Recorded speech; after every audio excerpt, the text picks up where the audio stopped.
Advertencia: este video tiene fines exclusivamente educativos. Secreto Arcano no respalda ni promueve la ideología nazi, sus acciones ni sus objetivos. El contenido presentado tiene como objetivo proporcionar información histórica y fomentar la comprensión del pasado a partir de académicos respetados. A principios de octubre de 1941, el ejército alemán reunió 3 divisiones blindadas y 2 divisiones de infantería, totalizando 78 divisiones y casi 2 millones de hombres, para poner fin finalmente a la guerra que había comenzado 4 meses antes. Las tropas alemanas ocuparon una línea del frente de más de 350 kilómetros de longitud, con el objetivo de capturar Moscú, la capital de la Unión Soviética. Para lograr esto, se movilizaron las últimas reservas disponibles. Las divisiones blindadas designadas para capturar Leningrado fueron desplazadas hacia el sur, mientras que la continuación del avance en Ucrania quedó a cargo de formaciones rumanas. Sin embargo, incluso después de implementar estas medidas, había poco motivo para el optimismo. En los primeros 3 meses de la guerra contra la Unión Soviética, el ejército alemán del Este perdió más de 500.000 de hombres. Cada 6º soldado alemán había sido asesinado o gravemente herido. Además de estas pérdidas sin precedentes, solo 1/3 de los 3.600 tanques con los que el ejército había iniciado la guerra seguían operativos. Incluso para estos, los suministros de combustible cerca del frente eran insuficientes para sostener un asalto prolongado. A pesar de todo, el alto mando alemán asumió que el resultado de la campaña en el este ya estaba decidido y que el Ejército Rojo había sido derrotado. Desde las grandes batallas de cerco en el verano anterior, más de 1,5 millones de soldados soviéticos habían caído en la captura alemana. Al menos 500.000 más habían sido asesinados y 5.500 tanques rusos habían sido destruidos o capturados. Esta sería una suposición falsa, con consecuencias trascendentales y dramáticas. La Operación Tifón comenzó el 30 de septiembre de 1941. La 6ª División Blindada, liderada por el Regimiento Blindado 11, lanzó su ataque como parte del Tercer Ejército Panzer del general Hoth, penetrando profundamente las líneas rusas al norte de Vimy. Anteriormente, la división había perdido muchos de sus tanques debido a fallas técnicas y acciones enemigas. El regimiento Panzer 11 se combinó con el regimiento Panzer 25 para formar la brigada Panzer Kohl, que rompió las líneas rusas al norte de Vimy y cruzó el río Dnieper un día después. Sin embargo, el clima cambió y la lluvia continua de otoño convirtió las carreteras en mares de barro espeso, casi deteniendo por completo las operaciones. Esto le dio al Ejército Rojo el respiro necesario para completar y consolidar sus posiciones defensivas y reponer sus fuerzas. La 5ª compañía del regimiento Panzer 11 perdió 18 de sus 24 tanques, y el batallón completo del regimiento se redujo a la fuerza de una débil compañía. Friedrich Sander, sin tanques para liderar, fue trasladado a un nuevo puesto temporal como Kerr de Leve, el segundo oficial general y jefe de suministros de la 6ª División Panzer, una posición que ofrecía amplias oportunidades para observar y reflexionar sobre la vida detrás de las líneas. La 6ª División Panzer tenía solo 60 tanques operativos de todos los tipos, y menos de 2 semanas después, solo 34 de sus Panzer 35T estaban operativos, con otros 47 que necesitaban reparaciones o estaban en espera de ser desmantelados. Para repuestos, cuando el suelo se endureció lo suficiente debido al frío, los pocos tanques restantes de la división avanzaron hacia el este, con la esperanza de capturar Moscú antes del inicio del invierno a mediados de noviembre. Las tropas alemanas reanudaron su ataque en lo que su propaganda llamaba la capital del bolchevismo judío, con 2 grupos de tanques atacando la ciudad de Kln, al norte de Moscú, en noviembre de 1941. Friedrich Sander fue llamado de nuevo al regimiento Panzer 11, reincorporándose a su antigua compañía en Gajat. El regimiento, con su fuerza acorazada gravemente diezmada, había sido retirado del frente a una zona tranquila a la espera del transporte de regreso a Alemania para ser reequipado. El avance alemán se había ralentizado considerablemente, obstaculizado no solo por la feroz resistencia de las tropas retiradas del Ejército Rojo, sino también por las condiciones climáticas. Las temperaturas habían caído a menos 35 degrees C, incluso brutales según los estándares rusos. El frío congelaba los equipos, apagaba los motores diésel y cobraba un alto costo a los soldados alemanes en la línea del frente, que, esperando una campaña corta, no habían emitido suficiente ropa de invierno. Problemas logísticos graves obstaculizaron la entrega de ropa de abrigo y otro equipo de invierno desde los depósitos en Alemania y Polonia hasta las líneas del frente en medio de fuertes nevadas y temperaturas bajo cero. La Sexta División Panzer, habiendo capturado la estratégicamente importante ciudad de Racho, estaba posicionada a unos 30 km del canal de Moscú. En algunas áreas, las tropas alemanas estaban a menos de 20 km de las afueras de Moscú. El último tanque operativo del regimiento Panzer 11 tuvo que ser volado después de averiarse poco después. El último Panzer 35T operativo de la división también fue destruido. Por primera vez desde el inicio de la guerra, la Sexta División Panzer se encontró sin un solo tanque operativo. La antes poderosa formación fue bromeada llamándola irónicamente una división Panzer a pie. A partir de ese momento, la única fuerza acorazada disponible consistía en vehículos que podían ser puestos en servicio de manera espontánea, parcheados y reparados lo suficiente como para ser lanzados al combate. Desde diciembre de 1941 hasta septiembre de 1942, una patrulla de motocicletas del batallón pionero Panzer 62 llegó a Kimi, un pequeño puerto fluvial en los suburbios del noroeste de Moscú, a 8 km de la ciudad y a menos de 20 km del Kremlin. Sin embargo, el cerco alrededor de la ciudad aún no se cerraba por completo. Los grupos de tanques alemanes gradualmente se detuvieron desde principios de noviembre. El grupo de ejércitos centro perdió cerca de 46.000 hombres muertos.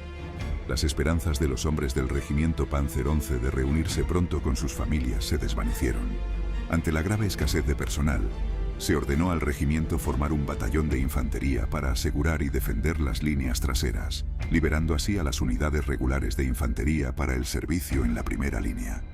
Esto fue un golpe terrible para Zander, quien de repente se encontró al mando de una compañía de unos 80 hombres mal equipados. Utilizando robustos camiones rusos capturados, fueron transportados hacia sus posiciones defensivas cerca de Klint. El ejército alemán carecía de cuarteles de invierno, no había barracas y el escaso refugio disponible a menudo consistía en aldeas locales con casas pequeñas. Con la falta de alimentos y ropa de invierno adecuada, las bajas por hambre y por epidemias controladas comenzaron a salirse de control.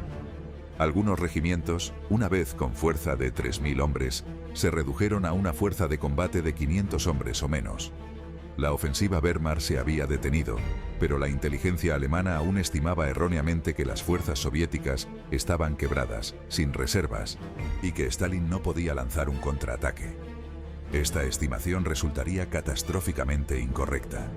Sin que la inteligencia alemana lo supiera, el alto mando de las Fuerzas Armadas soviéticas había reunido secretamente a más de 1 millón de hombres, 780 tanques y 5.700 cañones. Aunque estas cifras no eran mucho mayores que las del ejército alemán en todo el frente oriental, el Stavka había concentrado tropas en áreas clave para lograr superioridad local y romper el control alemán sobre Moscú. Se organizaron 34 divisiones siberianas expertamente entrenadas y equipadas para la guerra invernal. Aquellas unidades alemanas que el Ejército Rojo no arrasó de inmediato no tuvieron más opción que intentar una retirada apresurada, que a menudo fracasaba. Formaciones alemanas más pequeñas eran frecuentemente superadas, cercadas y aniquiladas, no solo frente a Moscú, sino también en Ucrania, Crimea y en Leningrado.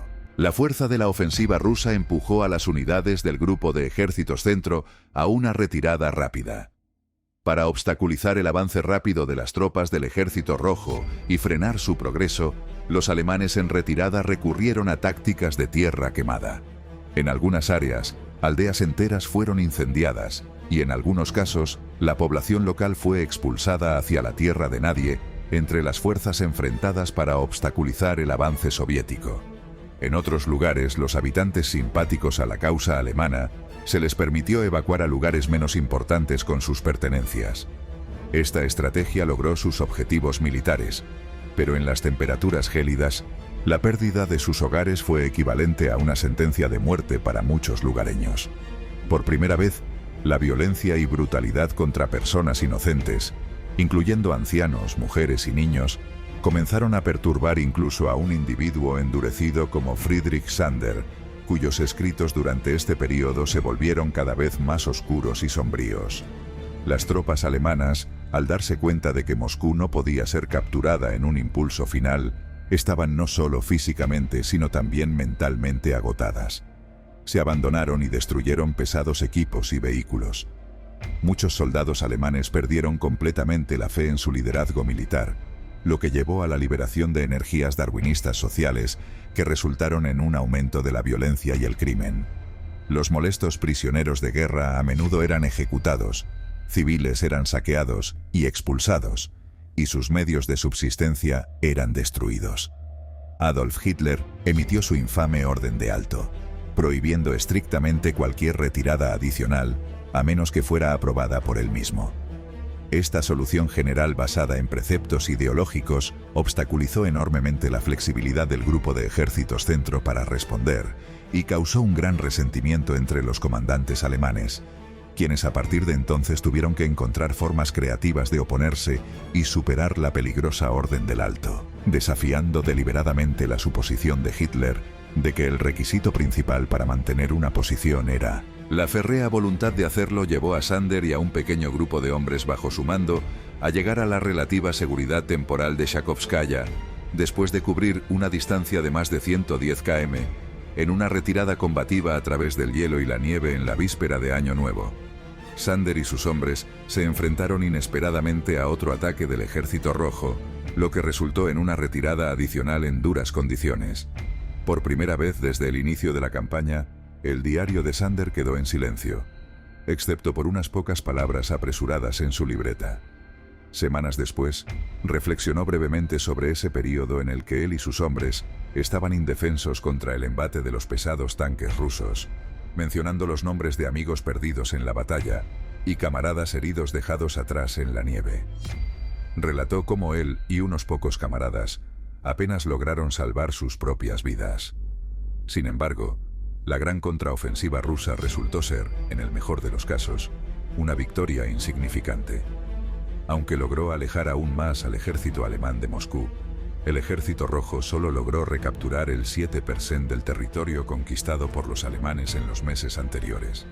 A pesar de las altas pérdidas del grupo de ejércitos centro, estas palidecieron en comparación con las sufridas por el Ejército Rojo, que perdía más de 500.000 hombres al mes durante este periodo, aproximadamente 10 veces más que los invasores alemanes. Ninguna división alemana había sido completamente destruida y no se había logrado ningún avance significativo. Finalmente, la ofensiva soviética perdió impulso, posicionando favorablemente a las fuerzas alemanas para otra importante ofensiva planificada para la primavera siguiente. Desde nuestra área de despliegue, ambos regimientos 11 y 25, inicialmente, se movieron en la dirección equivocada, llevándonos demasiado al norte. Sin embargo, la escena que se desarrolló ante nosotros fue tremenda.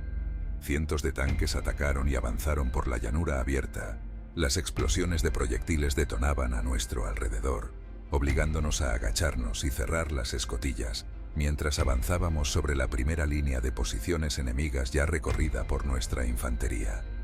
Enfrentamos un fuego ansioso de rusos heridos y solitarios que se escondían. La posición rusa más alejada consistía en sistemas de trincheras bien construidas. Luego nos acercamos a un terreno de arbustos amplios y abiertos, típico de Rusia, y nos desplegamos en una formación de cuña amplia. Nos detuvimos y esperamos ser dirigidos para atacar una colina hacia el noreste marcada por dos árboles sin hojas y una empinada cima en el lado izquierdo de la colina. Subiendo de nuevo a nuestros tanques, esperamos la orden de atacar y luego avanzamos. Estaba en la primera oleada con mi pelotón. Ores estaba a la izquierda y Oswald formaba la reserva, habiendo perdido a Gro por una avería, quien ahora se estaba acercando lentamente desde atrás. Solo tenía 4 tanques mientras atravesábamos los primeros arbustos densos, avanzando con determinación sin poder divisar al enemigo. Nos instruyeron a girar a la derecha, dirigirnos hacia el sol. Con los ojos entrecerrados y la visión afectada, avanzamos hacia el sol, siempre desafiante, sin mencionar la dificultad para ver algo a través de los visores checos. Si necesitaba disparar, seguía adelante a través de los arbustos densos, indiferente a la aparente pobre decisión tomada por alguien en la cúpula al dirigirnos en Feld. Engelhardt avanzaba a mi izquierda, Feldwheel Gobler a la derecha y una Isier Albert junto a él. De repente, nuestro vehículo fue sacudido por una explosión enorme, tan violenta que mi micrófono, auriculares y gorra salieron volando de mi cabeza. Por un momento, no pude escuchar nada mientras trozos de tierra caían a través de la escotilla abierta de la torreta. El tanque se detuvo. En un principio, pensé que nos habían alcanzado con artillería, pero cuando levanté la cabeza fuera de la torreta para ver qué había sucedido, noté un gran agujero en el suelo bajo la oruga. Grité al operador de radio para que pudiera advertir al resto de la compañía antes de que todos ingresaran al campo minado, pero ya era demasiado tarde. Una explosión a nuestro lado izquierdo y otra a la derecha, seguidas de otra. El operador de radio gritó que el aparato no funcionaba. La enorme presión lo había sacado de su enchufe. Gritos y gemidos venían de la izquierda y la derecha. El impacto fue mayor allí que en nosotros. Desmonté y corrí primero hacia Engelhardt. Otto Müller estaba siendo bajado al suelo. Trauthoff estaba sentado en el suelo gimiendo. Engelhardt mismo sangraba en la frente, mientras que solo Enderman estaba ileso. Comencé a descubrir el sistema de minas cercano, una habilidad que habíamos aprendido en Leningrado. Se puede estimar aproximadamente dónde están enterradas las minas. Estas malditas cajas verdes de madera llenas de lo que parecían pequeños rollos de jabón de afeitar. De repente el suelo cedió bajo uno de mis pies. Me quedé momentáneamente congelado por el shock. Mi corazón dio un salto. Bajo la fina capa de hierba, la madera verde de una mina quedó al descubierto, pero no pasó nada. No había roto el delgado perno de la mina, pero el impacto me estremeció hasta el núcleo. Otto Müller seguía gimiendo, evidentemente sufriendo un terrible dolor. Comencé a ayudar al joven herido lo mejor que pude. Con mi navaja de bolsillo, corté los pantalones de su cuerpo, mientras Engelhardt ayudaba cuidadosamente a quitarle una bota. La otra estaba completamente destrozada. La rótula de una pierna estaba casi desaparecida, y la gruesa sangre goteaba de una herida en el muslo de la otra. Quitamos algunos trozos de tela de la herida antes de aplicar un torniquete. Sus testículos estaban cubiertos de sangre. Le pregunté si sentía dolor allí. Él no lo sabía.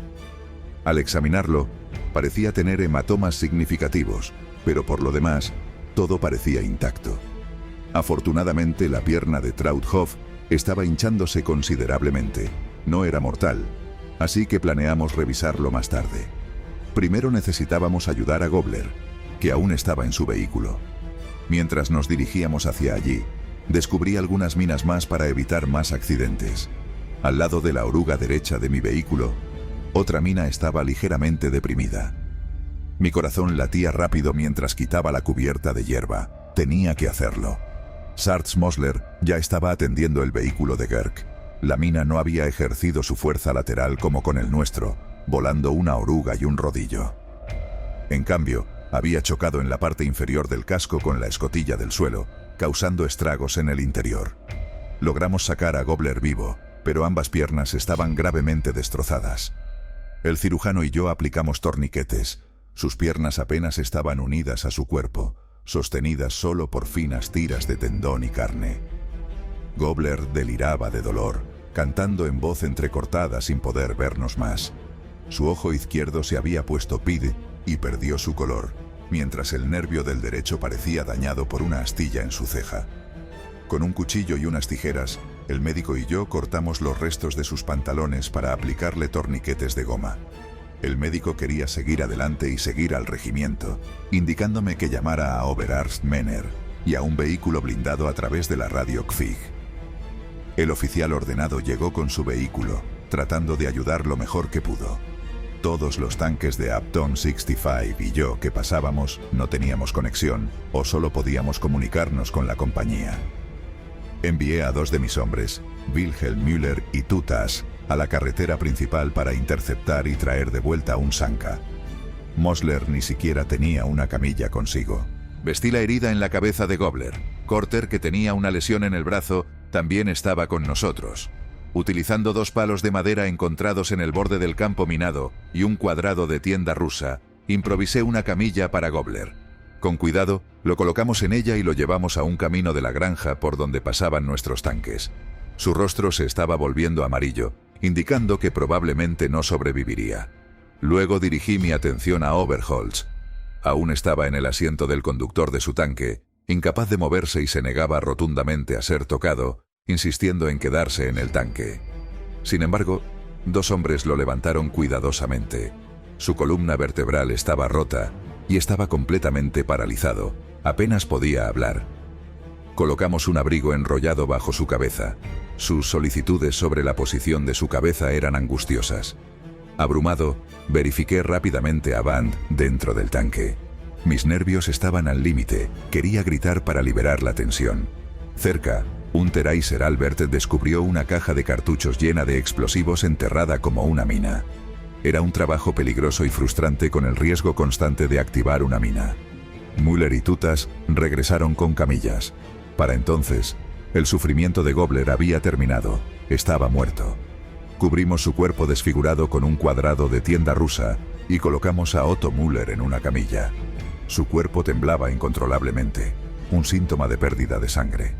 Mientras le curaba las heridas, coloqué un pequeño trozo de madera entre sus dientes, indicándole que mordiera si el dolor se volvía insoportable. Sin embargo, estaba demasiado débil para hacer incluso eso. Finalmente, llevamos a Trauthof al Sanka en una camilla rusa.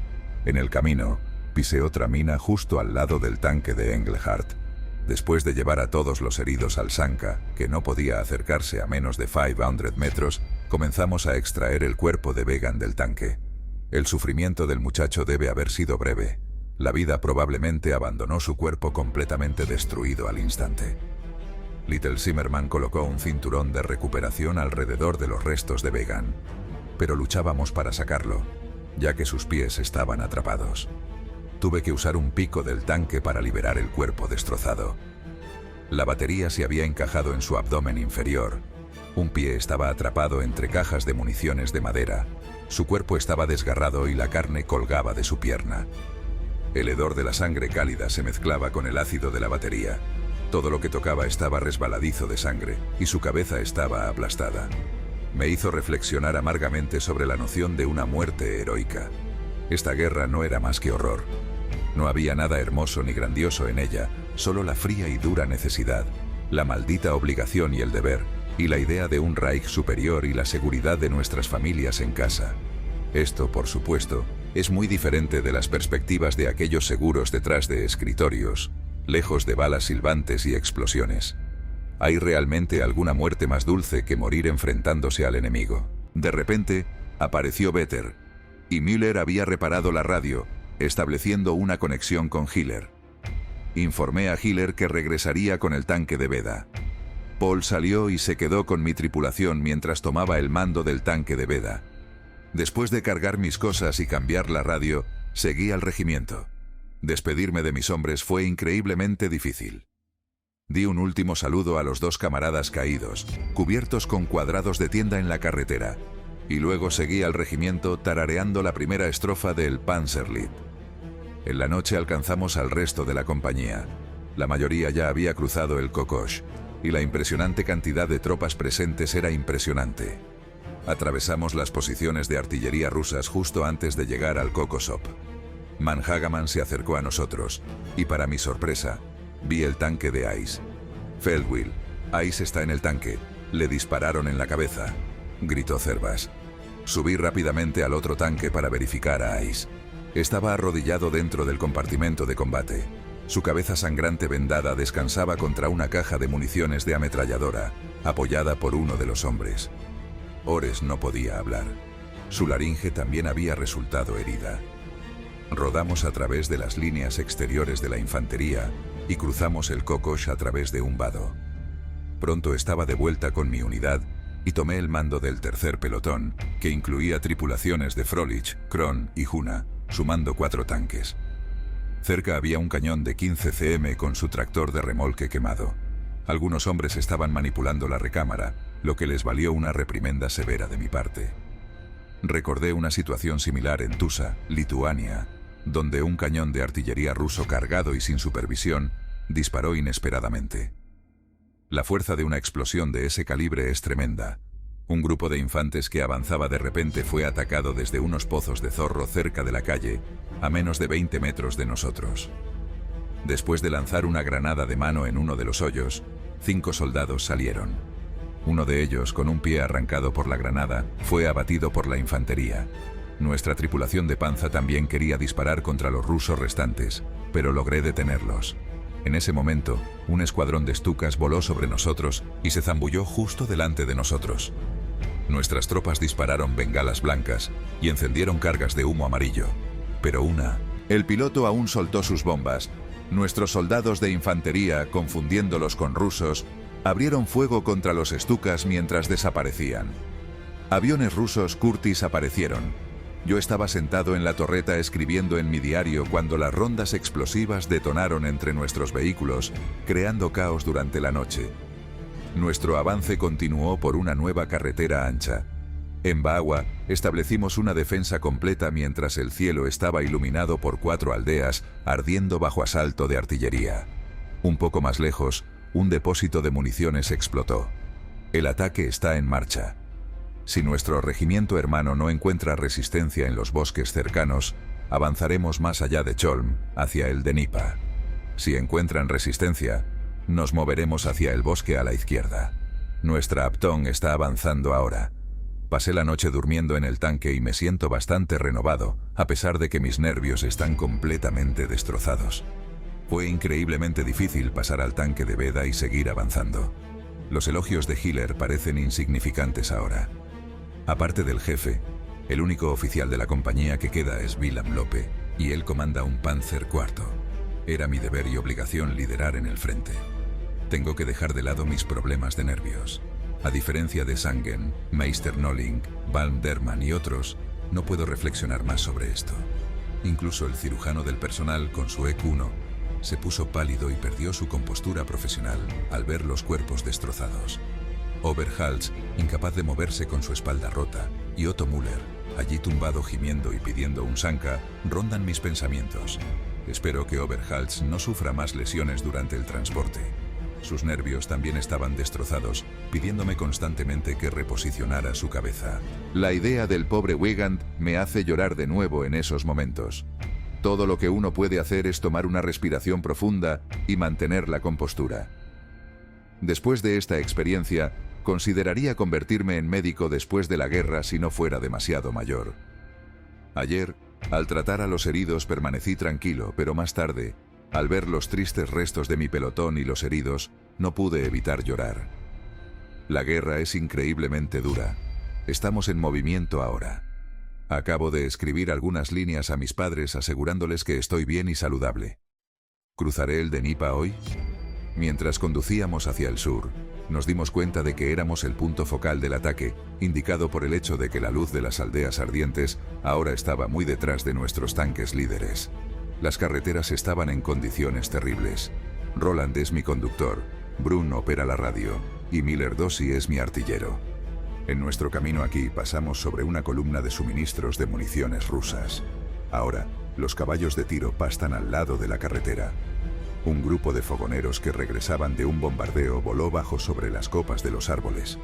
Les saludamos mientras continuábamos cruzando terreno abierto, pasando por Danilova y otros pueblos en ruta hacia el Dnipa. Detrás de la PKA, los rusos habían excavado una trinchera antitanque junto a un arroyo, similar a las defensas en Cholm.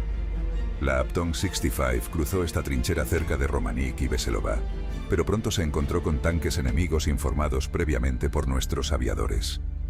A pesar de esto, el elemento líder perdió 4 SCOAS y un Panzer IV frente a los rusos, y tuvieron que retirarse apresuradamente cuando la infantería rusa intentó cortar su retirada hacia la cabeza del puente. Mi pelotón y el Panzer IV de López fueron desplegados para mantener a la infantería rusa en la trinchera en la bahía. El pelotón de Oswald cubría nuestro flanco y tuvimos éxito. El enemigo en la trinchera retrocedió hacia su posición principal en Cholm. Para la tarde, mi pelotón se redujo a 3 tanques, ya que el vehículo de Urs Koller se había averiado nuevamente. Pasamos la noche durmiendo bajo nuestros tanques para evitar el continuo fuego de morteros y artillería rusos. A las 9:15 p.m., nos despertaron con una falsa alarma. Un nervioso soldado había confundido a un pastor ruso y su rebaño con infantería enemiga. Había visto movimiento, y en lugar de responder cuando lo desafiaron, el pastor se arrojó al suelo. Todos los tanques estaban listos a las 5:30 a.m., pero el resto de la Abteilung no lo estaba, y aún se construía un puente. Después del amanecer, avanzamos con la 7ª Abteilung liderada por Feldwebel Ulrich. El sol acababa de salir, dificultando ver claramente. Desde el sur, rodeamos el pueblo de Romanik, y luego pasamos apretadamente por él, comenzando a cruzar el pequeño arroyo desde donde los tanques rusos habían atacado el día anterior. Al hacerlo nos encontramos con un furioso fuego defensivo. Respondí disparando con mi ametralladora en una situación desesperada, de pie en terreno abierto, luchando por ver contra el resplandor del sol naciente, y viendo cómo los 2 tanques junto al mío eran destruidos. Además, la dirección de mi propio Skoda Superport no funcionaba correctamente, y tuve la suerte de superar este problema. El vehículo de Fick sufrió una avería en el motor en algún lugar. Hiller estaba en el H-31 operado por un Aidier Hagaman, y la compañía liderada por la 7ª compañía se enfrentó a los tanques rusos. Feldwebel Ulrich estaba a solo 2 metros de un tanque Christie que disparó directamente contra la ametralladora del cargador de Skoda, matándolo. Otro Christie se acercó desde la derecha, fue alcanzado por uno de nuestros tanques y estalló en llamas. Luego, Ulrich usó su cañón para eliminar el tanque ruso a una distancia increíblemente cercana, 300 metros. Vi otro tanque ruso disparando hacia nosotros, pero ¿cómo podía acertar con mis deficientes ópticas checas, especialmente apuntando contra el sol sin munición trazadora y sin poder observar la caída de nuestros disparos al disparar sin ayuda? Dejé de disparar a este objetivo. Lo que siguió fue un caos total. No había órdenes de la Abteilung, solo solicitudes de la compañía. Oswald estaba dando órdenes a su pelotón, pero luego olvidó apagar el transmisor. Uno por uno, nuestros tanques fueron destruidos frente a mí. Feldwebel Ulrich y su tripulación se movían entre los tanques. Su pelo salvaje le colgaba en la cara, y su pañuelo azul colgaba de su chaqueta. Hook, su conductor, estaba con él. No olvidaré pronto las expresiones en sus rostros. Ove Landhiller y su tanque estaban justo detrás de mí. Había órdenes, y los proyectiles de los tanques golpeaban repetidamente la tierra a nuestro alrededor. Sin recibir órdenes de la Abteilung, Hiller preguntó sobre nuestro próximo movimiento. Halman Stern respondió bruscamente: «La quinta tiene que abrirse paso». Hiller transmitió la orden a la compañía. Oberfeldwebel Oswald se dio cuenta de lo absurdo de la orden y simplemente la ignoró, mientras yo seguía peinando el borde del bosque con fuego de ametralladora. Instruí a Roland, el conductor, para que arrancara el motor. A menudo la tripulación dentro de un vehículo no se da cuenta del peligro que corren, lo cual puede ser bueno, pero decidí informarles que esta era una situación de hacerlo o morir, y que necesitaríamos mucha suerte para evitar ser destruidos. Los muchos tanques en llamas que nos rodeaban no aumentaron mi confianza. El motor luchaba por avanzar y la dirección izquierda estaba fallando. Me dirigí hacia el Panzer IV de Leonhard, que estaba posicionado detrás de un arbusto, y luego me dirigí directamente a través del terreno pantanoso. El viejo vehículo avanzaba a través del barro a un ritmo dolorosamente lento. A medio kilómetro de distancia, a la sombra del borde del bosque, vi un tanque ruso disparando hacia la masa de nuestros vehículos. Disparé un tiro ineficaz, pero con menos del 1% de posibilidades de acertar. Era mejor ignorar un objetivo tan destacado y conservar municiones. Sin embargo, en lugar de avanzar como se ordenó, el otro vehículo comenzó a retirarse lentamente. Me encontré completamente solo en el frente, cerca de un estrecho camino, cuando algunos rusos ocultos desataron una ráfaga de fuego de ametralladora en mi torreta. Utilizando mi ametralladora, logré silenciarlos momentáneamente. Habían acribillado todas las latas de combustible, las lonas cuadradas y las mantas enrolladas en la parte trasera de mi tanque, pero parecía que los rusos se habían retirado o se habían agachado en sus trincheras.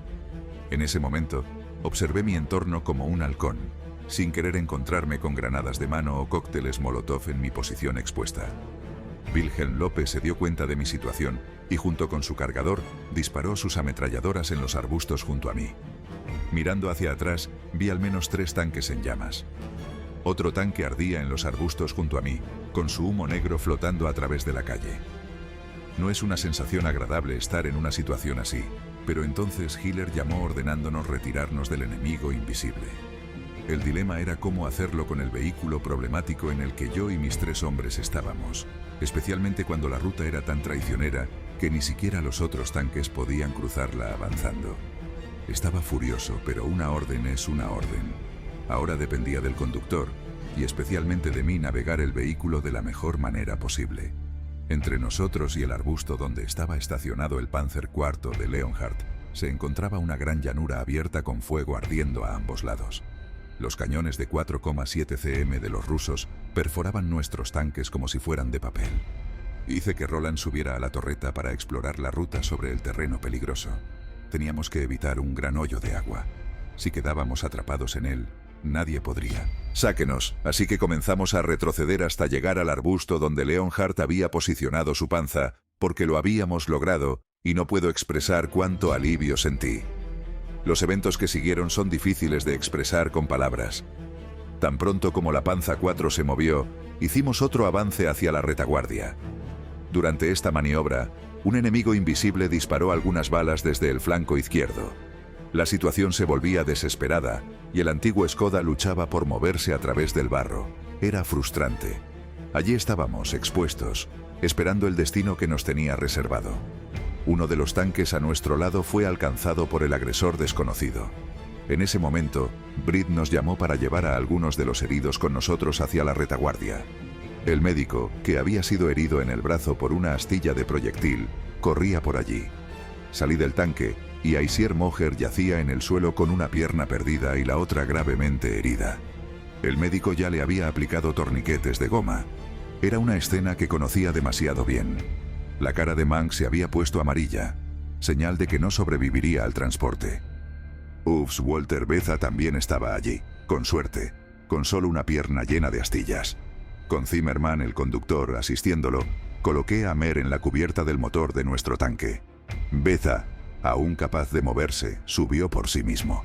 Sin embargo, el cirujano ya se había lanzado de nuevo a su panza, tratando de escapar. Su partida me enfureció. ¿A dónde demonios vas?, exigí, pero solo señaló frenéticamente hacia la retaguardia y se alejó a toda velocidad. Acababa de desaparecer cuando Oberfeld Webel Bua Jupp Wellinghoff, mi compañero de gimnasio, y un pequeño Grier llamado Zuis saltaron de su Panza 4 y se metieron en una zanja llena de agua en el borde del campo. En ese instante, su Panza 4 recibió varios impactos directos antes de estallar en llamas. Los rusos dirigieron entonces su fuego hacia nosotros, probablemente desde un cañón de 7,62 cm, disparando una y otra vez hacia el campo. Job tenía las manos gravemente quemadas y la cara chamuscada. Podía ver carne cruda donde la piel colgaba en tiras de sus manos. Su pie izquierdo había sido destrozado por un disparo rasante, con la bota completamente desgarrada. El pequeño Grier también estaba herido. Mi tanque, el último operativo, se movía. Instruí a Brun para que trajera un semioruga blindado para los heridos. Brun nos dejó con su pistola ametralladora, corriendo tras nuestro tanque. Más tarde supe que, después de alcanzar al tanque, mi tripulación regresó a Volans y, en el camino, fueron alcanzados por un cañón antitanque ruso, que no causó daños significativos pero destrozó algunas latas de gasolina en la parte trasera del vehículo. Afortunadamente, Beza no resultó herido nuevamente.